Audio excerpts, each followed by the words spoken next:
നമസ്കാരം. ഇട്ടി വാർത്തകളിലേക്ക് എല്ലാവർക്കും സ്വാഗതം.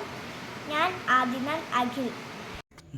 മാക്കൂട്ടം ചുരം റോഡിൽ ചരക്ക് ലോറി മറിഞ്ഞ് ആന്ധ്ര സ്വദേശി മരിച്ചു. ആന്ധ്ര ഗുണ്ടൂർ സ്വദേശി വെങ്കിട്ടറാവു ആണ് മരിച്ചത്.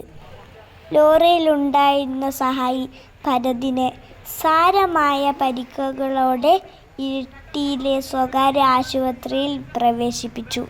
ശനിയാഴ്ച വൈകുന്നേരം 6 മണിയോടെ പെരുമ്പാടി ചെക്ക് പോസ്റ്റിന് സമീപം ചുരത്തിലെ വനമേഖലയായ ഓട്ടക്കൊല്ലിയിലായിരുന്നു അപകടം. കേരളത്തിലേക്ക് ചരക്കു കയറ്റി വരികയായിരുന്ന ലോറി നിയന്ത്രണം വിട്ട് റോഡരികിലേക്ക് മറിയുകയായിരുന്നു. ലോറി മറിയുന്നതിനിടയിൽ ലോറിക്കുള്ളിൽ പെട്ടുപോയ വെങ്കിട്ടറാവുവിനെ പുറത്തെടുത്ത് ഇരിട്ടിയിലെ സ്വകാര്യ ആശുപത്രിയിൽ എത്തിച്ചെങ്കിലും മരണമടയുകയായിരുന്നു.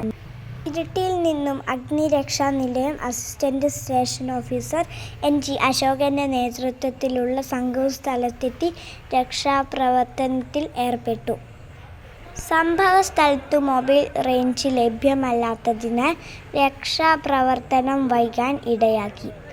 സ്ഥിരം അപകട മേഖല കൂടിയാണ് ലോറി മറിഞ്ഞ ഓട്ടക്കൊല്ലി പ്രദേശം.